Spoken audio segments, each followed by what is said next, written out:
Dehors, nos mulets sont préparés. Une dizaine d'hommes en instance de départ nous attendent patiemment. Décidément, je ne suis pas au bout de mes surprises avec eux. Ils portent tous un fusil, et leur désinvolture laisse supposer que le port d'armes est aussi naturel que le port d'un burnous.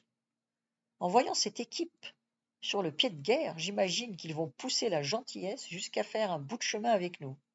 En fait, j'ai rien compris. Les intentions des Kabyles sont tout autres.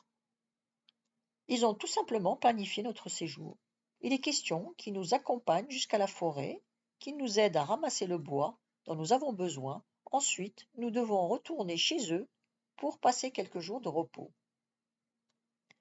Notre départ pour le Douar est prévu pour la semaine suivante. Pour toute explication, l'un d'eux ajoute: On ne peut pas vous laisser partir à l'aventure. Les montagnes ne sont pas sûres. On ne sait pas ce qui peut arriver, et vous n'êtes même pas armés. Nous ne sommes pas rassurés de vous laisser partir seuls. S'il devait vous arriver quelque chose, nous ne nous le pardonnerions jamais. Il est plus prudent d'accepter ce que nous vous proposons. C'est la solution la plus raisonnable. En nous présentant le programme, je les sens nerveux et inquiets. Ils ont réellement peur de nous laisser partir seuls dans les montagnes. Mais je ne peux me résoudre à accepter leur offre. Nous allons mobiliser des gens inutilement. Et surtout, je ne me fais pas d'illusions, notre présence chez eux constitue une lourde charge. Elle les privera de nourriture et je ne le veux pas. Je les exhorte donc à revenir sur leur décision. Le vieil homard prend le relais et insiste dans le même sens. Mais que faire contre un bloc homogène et imperméable? Et le comble, c'est que chacun des Kabyles trouve notre attitude extravagante. Impossible de les faire changer d'avis. Tous les arguments que nous avançons sont inutiles de toute façon, nous n'avons même plus le choix, les Kabyles partent déjà avec les mulets. J'admets qu'ils ont raison sur un point, notre travail sera plus rapidement accompli grâce à leur aide. Avec cette petite armée qui nous accompagne, nous pourrons facilement terminer dans la journée. En revanche, je ne parviens pas à me faire à l'idée que nous courions un quelconque danger. Hormis un imprévisible incident de parcours qui ne mérite pas de toute manière un tel déploiement de force, je ne vois pas ce qui peut bien les tracasser ainsi. Je commence à mieux les connaître pour savoir qu'ils ne sont pas hommes à parler dans le vide. Ils doivent certainement avoir de sérieuses raisons de redouter quelque chose. Mais je vois vraiment pas ce qui serait assez fou pour s'aventurer par un temps pareil dans ces montagnes enneigées. Selon un membre de l'escorte qui nous guide parfaitement, le trajet ne comporte aucune difficulté majeure. Pourtant, les Kabyles évitent de prendre les chemins trop dégagés. Ils suivent de préférence ce qui, sous la neige, semble être des sentiers. Nous marchons en file indienne. 2 hommes ferment la marche derrière nous. Le reste de l'équipe nous précède avec les mulets et nous ouvre le passage.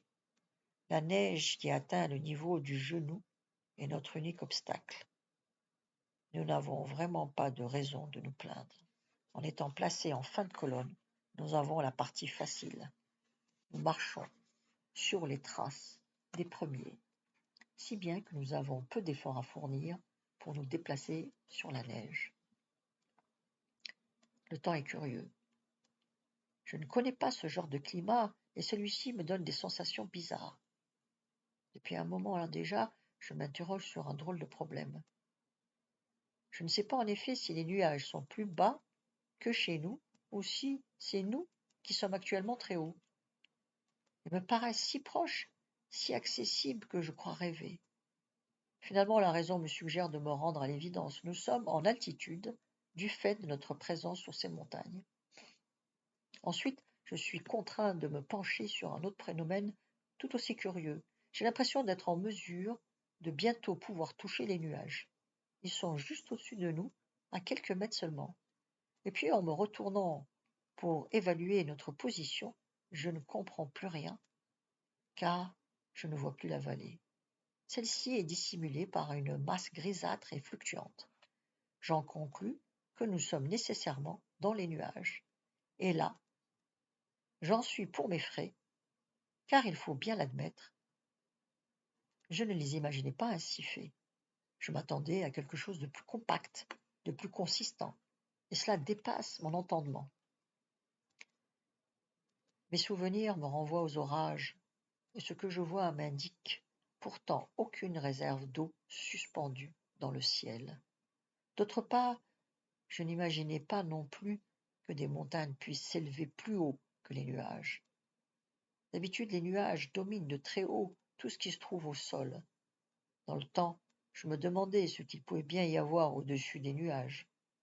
Au rythme auquel nous avançons, je n'allais peut-être pas tarder à le savoir. Qui sait ce qu'il peut bien y avoir encore au-dessus de nos têtes? Peut-être la réserve d'eau que je m'évertue à trouver. Ce ne doit pas être drôle tous les jours d'habiter par ici, surtout si les nuages sont aussi bas toute l'année. Et puis ce silence a tout pour inquiéter l'individu des basses terres que je suis. La luminosité aveuglante, cet air humide et opaque et l'absence d'horizon dégagé me gênent considérablement. Le son aussi ne circule pas normalement. Il faut parler à voix haute pour se faire entendre, et le bruit étouffé des animaux sauvages me donne des frissons. On dirait qu'un génie mal intentionné nous restitue les sons après les avoir assaisonnés avec je ne sais quel ingrédient maléfique pour nous terroriser. Les Kabyles ont vu juste. Nous avons atteint notre but sans nous attarder à marcher longuement dans les montagnes. Je suis un peu déçu car je n'ai pas eu l'occasion de voir ce qu'il y a au-dessus des nuages. Notre petite troupe s'arrête à la lisière d'un bois et nous nous mettons tous au travail. Les Kabyles ont le sens de l'organisation. Ils ne perdent pas de temps à discuter. La répartition des tâches se fait en quelques mots, sans pratiquement aucune concertation. L'organisation de la coupe du bois est bien rodée, et cette aisance laisse deviner une pratique ancestrale. Un seul homme échappe à cette corvée. Il est chargé de faire le guet. Je ne l'envie guère. Il faut être bien solide en effet pour endurer le froid. Les possesseurs d'une scie abattent un travail colossal. Le bon équipement dont ils sont dotés n'explique pas tout. Ils ont une santé de fer. Ils travaillent sans relâche, sans laisser apparaître le moindre signe de fatigue, nettement plus vite que nous. Après quelques heures de coupe seulement, nous avons en notre possession un volume de bois important. Lorsqu'enfin nous faisons une pause pour manger, nous avons presque terminé avec la coupe. Les hommes occupés à charger le bois sur le dos des bulets se sont très bien acquittés de leur tâche. Mais à mon avis, c'est une mauvaise initiative que de charger si tôt le bois. Ne connaissant pas l'heure du départ, je me serais abstenu de fatiguer inutilement les bêtes. Même sur des détails aussi futiles, je m'aperçois combien leur raisonnement est parfois éloigné du nôtre. Les Kabyles sont guidés par une obsession permanente, la peur d'être surpris par un ennemi surgissant à l'improviste. Cette obsession commande tout chez eux, y compris leurs déplacements. Comme j'ai pu le vérifier jusqu'ici, ils poussent cette logique jusqu'à son extrême limite. Dans ces conditions, il est tout à fait naturel qu'ils agissent en ne laissant rien au hasard. Chacun de leurs actes est calculé en prévision d'un coup dur.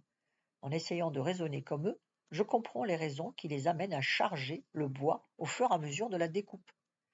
Dans le cas improbable à mon avis d'un incident inattendu, cette précaution a le mérite de déclencher un départ immédiat.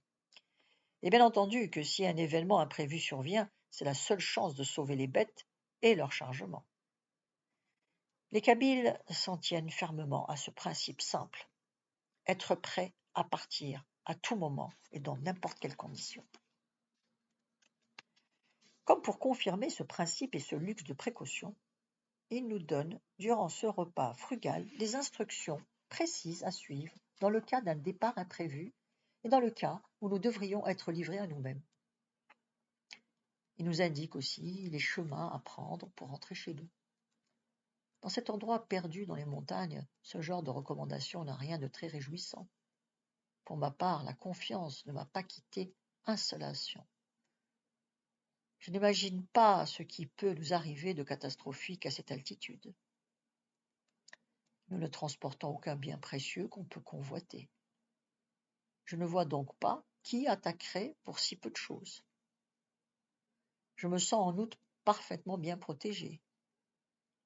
Tous les Kabyles possèdent une arme à feu et je les sais capables d'en user si nécessaire. Enfin, ces hommes connaissent mieux que quiconque le terrain et nous n'avons aucun souci à nous faire de ce côté-là. Imperturbable sur son rocher, le guetteur est toujours en place. Nous nous remettons au travail en sachant que nous devons faire vite.